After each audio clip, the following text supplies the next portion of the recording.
So thank you, Gemma, and thank you for having me today. So I am a cognitive psychologist who is interested in attention. And attention is needed for a variety of tasks. So baggage screeners looking for weapons in the airport, doctors looking for cancers and mammograms, all of these require attention. We work in some respects to look at these tasks, but also attention is very important in driving.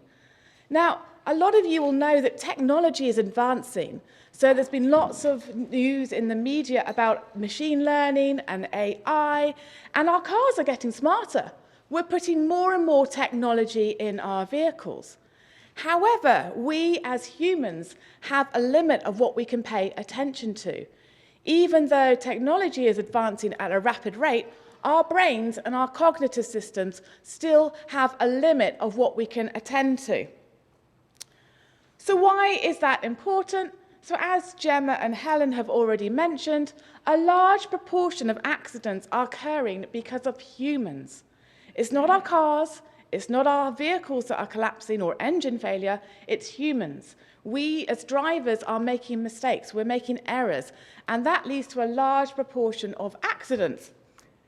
And if you break that down and see why we're making mistakes, there are a range of different reasons, but a big point is that actually we are failing to look properly. Humans and people are failing to look properly. So 39% of accidents are occurring because of a failure of attention. That's what we would call it in psychology. So road accidents are happening because of a failure in attention.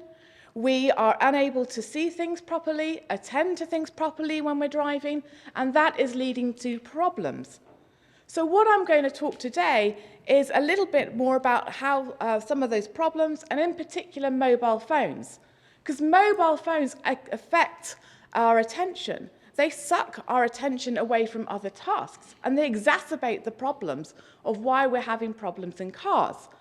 At the end of this talk, I'm also going to introduce to you an intervention that we have rolled out to different organisations within the UK to get people to think about attention in driving, the need and importance for attention in driving, to try and nudge their behaviour to think about driving a little bit more, and the role of attention in driving a little bit more. So I think I'm going to be preaching to the converted when I say to you that mobile phones and driving, not a great idea. Talking on a mobile phone has a number of problems in driving. I'm going to show you some data to show it slows down our responses. And as other people have said, it's not a manual problem. It happens with hands-free devices and handheld devices. The same cognitive problem happens with both these types of conversation. So it's not the fact that there's a manual conflict of holding a phone, it's the fact that our brains and our attentional capacity have limits. If we are talking on a mobile phone, whether it's handheld or hands-free devices, that's going to suck our attention away from driving. So how do we test this? We've run a number of experiments in our lab. We can do this in a number of different ways. We have a driving simulator up at Warwick. It's half a Jaguar. It's the only time that I've ever driven a Jaguar.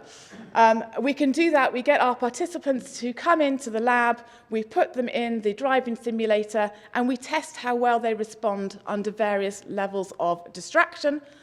But equally well, I really just want to see how our visual attention is impaired when we are distracted. So we can actually do computer-based experiments.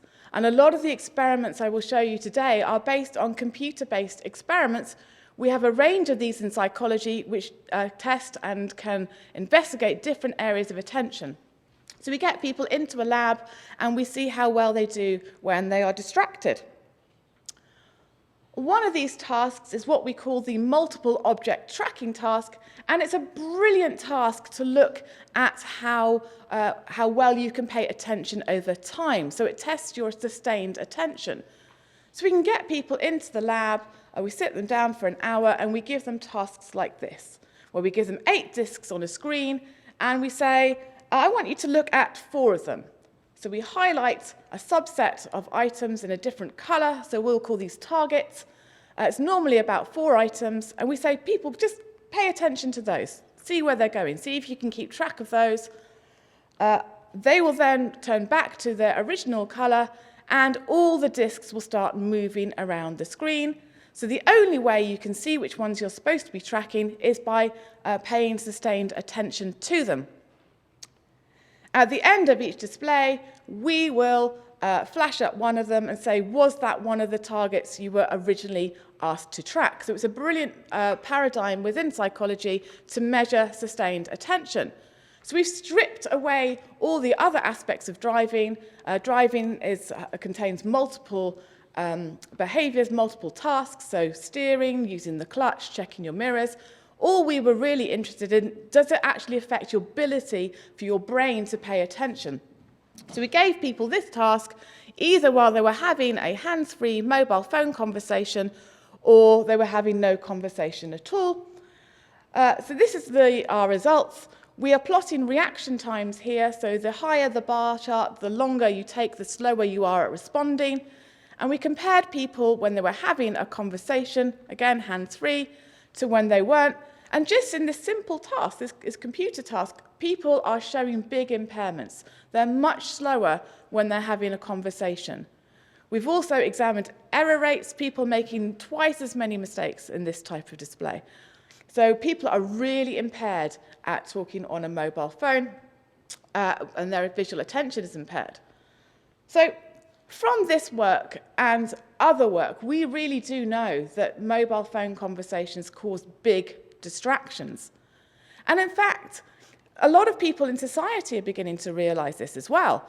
I talk to a lot of my students when I'm talking to them about distractions, and they say, oh yes, we know, we've had some education in schools, which is great. So this information is trickling out into society. You can ask anybody on an internet forum, is it a good idea? And a lot of people will say, no, it's actually distracting. But people are still using their mobile phones while they're driving. The RAC suggests about 50% of people admit to using their mobile phones, whether it's handheld or hands-free. So the question is why? If we as a society are beginning to get an inkling it's not a good idea to do these two tasks together, why are people still doing it? And there are lots of excuses that people come up with, lots of rationale. I think Helen and Gemma have looked at this as well.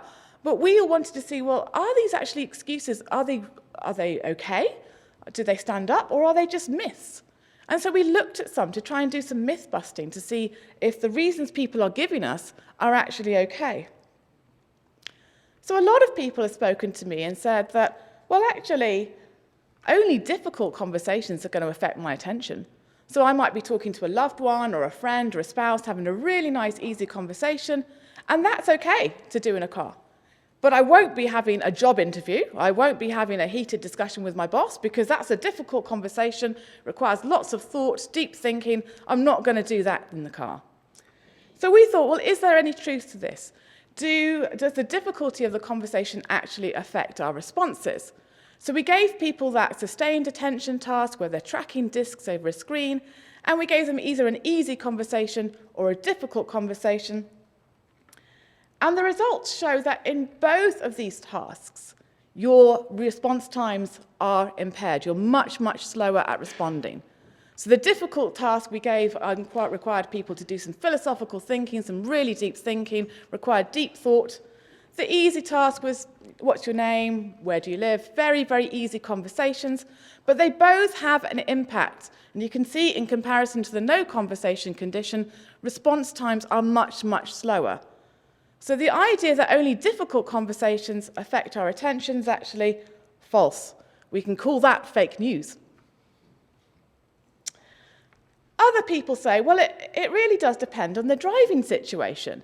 So if my driving situation is easy, if there's not many cars on the road, if I know the driving area, then surely I can talk on a phone there. That's not going to affect my responses. It's fine to talk on a mobile phone there. But I certainly won't drive in a more difficult situation. So we thought we'd test that as well. We've changed our paradigm slightly here to give people a visual search task. So in this particular case, people are looking for a T among Ls. This is a difficult task. The target is just here. Oh, you can't see that, sorry, but the target is in the middle left a little bit on its kind of lying down T.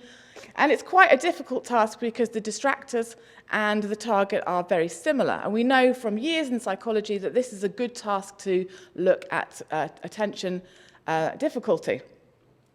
And we compared this to a situation where people were again asked to look for a T, but the T was always red. Now, this is the easiest task we can give to people in attention. Our brains are hardwired to find that red item. If some people think we don't actually need attention in this task, it's so easy. So the question is, if it's the task difficulty that matters, we should be impaired while we're talking on a mobile phone in the condition on the left. But when you're looking for the red item among green, you should have no impairment. In fact, this red item among green is called a pop-out search because the target pops out and finds you. You don't have to do anything with it. Yet, when we give people, put people in this task while they're having a conversation, both in the difficult task and the easy task, response times are slowed. So having a conversation affects your ability to respond even when you are doing an easy task. When the target is popping out and finding you, you are much slower to respond. So again, task difficulty doesn't seem to matter. Our response times are always slowed when we're having a conversation. Well, other people say, well, I can clearly drive while I'm having a conversation on a mobile phone. I've done it. I've got the mechanisms. My brain is actually doing it. I have done it, and I can clearly drive. So we wanted to look at this, and there's a number of different mechanisms, cognitive mechanisms we're using when we're driving, and we broke them down into different individual ones. I've only got time to tell you about one of them, but we wanted to see how we respond to the spatial environment and the spatial regularities in our environment. So imagine you're driving down that road. So the first time you drive down that road, it's going to be tricky. It's quite bendy, there's lots of curves in the road. You'll probably need a lot of concentration to drive down that road. But imagine you drive down that road daily on the way to work. You'll eventually find you get better at anticipating the bends in the road. You get this spatial learning and spatial awareness of familiar environments. And we need that in driving. And we wanted to see, well, can you actually get this type of spatial learning and use this cognitive abilities to be process our spatial regularities? Can we actually do that while we're talking on a mobile phone? So we used another paradigm we know in attention. It's called contextual cueing. But again, you basically put somebody in a room for an hour and get them to look through a visual search task looking for a T among Ls. So they're doing that, and eventually at some point in that hour, you flash up a display that they've seen before. And what you find is that people are faster at responding to patterns they've seen before. They may not know it, but you have this kind of implicit learning of your spatial surroundings in your spatial environment. And the question is, can you actually get that learning and use that learning when you're driving? So what we actually find is a bit of a mixed bag. So we actually seem to have and be able to use and learn our spatial regularities, spatial patterns. So we do have some spatial learning and spatial awareness while we're using our mobile phones. So in some ways, you can still do it, but you will probably see we are much, much slower in the conversation condition. People, again, are much slower at responding when they're having a conversation in comparison to when they're not having a conversation. And you can see that across a variety of experiments. These are the ones I presented today, but we have lots of others in our lab. And what you see is across all these experiments, we're showing a delay. And it's a cognitive delay. It's the fact that our brains are paying attention to the conversation, and therefore it's sucking our attention away from our visual environment and being able to pay attention to what we're seeing. Now, some people might say, well, actually, if you look at it, you're only losing maybe 300, 400 milliseconds. You're only taking that much longer to respond. So that's not much, right? That's less than a second. But if you actually translate that to traveling in a car, so imagine you're traveling at 60 miles per hour, and it takes you that extra 300 or 400 milliseconds to respond before you even begin to register that you need to respond. You could be traveling up to an additional 18 feet. That's more than the length of an average car. It's probably 2 or 3 cars. You do not want to be traveling that distance before you begin to make your response. It's a dangerous situation when driving. Before I go into the intervention, which I'll only touch on briefly at the end, we also want to look at how mobile phones affect our attention in terms of what's going on in the brain. Now, we have an attentional network in the brain, and different parts of the brain do different things. So we wanted to test, is there any parts of the brain that conversations really, really tax? And what we find that tasks that require the executive, which we think are involved in the frontal areas of the brain, these are higher order functions where you need problem solving or planning or putting together a lot of information. They really seem to be impaired with mobile phone use. And in fact, we found that talking on our mobile phone narrows our attention.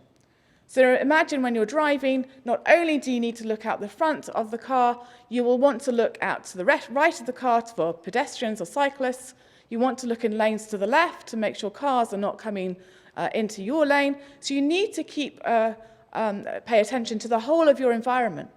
What talking on a mobile phone does is kind of narrows your attention, so you can only focus on the stuff in front of you. You aren't aware of the peripheral items around you. You aren't as aware, and that's going to cause problems as well. And we think that's because the frontal lobes are becoming overwhelmed. So just very briefly, lastly, we want to talk about a road safety intervention that we have been using to try and combat some of these lies. So a lot of people think they're really good at paying attention on the road. Well, hopefully we've shown you that's not the case. So we've developed a tool to explore the role of attention in driving. So as it was mentioned before, a lot of people think that their driving is brilliant. So mobile phones won't affect my driving, but it will affect everyone else's driving. And we can actually test this. We've asked people, how confident are you at seeing everything on the road and at paying attention on the road? With 0 being I'm absolutely rubbish, and 5 I'm a NASCAR racer, most people seem to respond between 4 and 5. They really think they're really good at seeing everything on the road, but they think that everyone else is not as great as them. They're rated about 3. So it's a fallacy that people can see everything on the road and pay attention to everything on the road, and people are really overconfident in their behaviour that they're a good driver. Now, clearly that's not the case. We can't all be amazing drivers. So one of the things we wanted to show to people is to give people this intervention. It's based on change blindness, which is a paradigm used in psychology, where it highlights the limits of our attention. So in this case, we show people an image, we change something in the image, and we ask people to try and find that. And actually, a lot of people are really, really bad at finding that. So I'm going to give you a demo now. It's got flashing images. If you're sensitive to that, please look away. For the rest of you, I want you to raise your hand when you think you found something changing. Every time it flashes on and off, something's going to change. So just raise your hand. I'm really hoping it's going to work with the timings here. If it doesn't, I'm blaming the technology, not the design. But just raise your hand when you think you've seen something changing.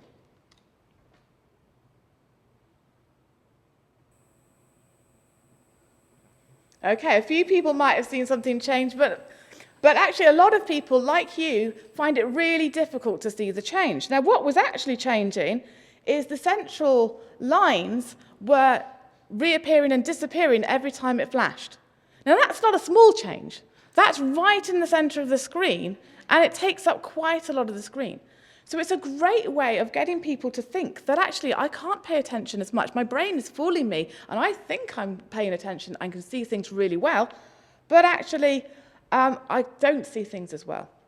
So it's used to highlight people's overconfidence and get them to reflect on their driving. And in fact, if you ask them again after they've seen these displays, how well do you see things, people actually rate their abilities in a more realistic way. So this is an intervention that we have been rolling out to different organisations. We have some colleagues in the police, so the Dorset Driving Education have been using it. They were actually useful at, they helped us pilot it. Gloucester are also using it in their driver training schemes for the police force. We've rolled it out to 54 local authorities up and down the country to be used in different education schemes, to use in schools, to use it in towns. The great thing about this is it's quite versatile. It doesn't take long, it's about 5 minutes. You can, as long as you've got a laptop or a tablet, you can use it, and you can use it in a number of different ways. It's a free resource that we offer to anybody, so if anyone is interested in it, please do come and talk to me, because we really want to get the message out there that people need to pay attention in driving. And it really does, we found, lead to people better reflecting on their ability to pay attention. So lastly, I just want to thank my collaborators and also thank you for your attention.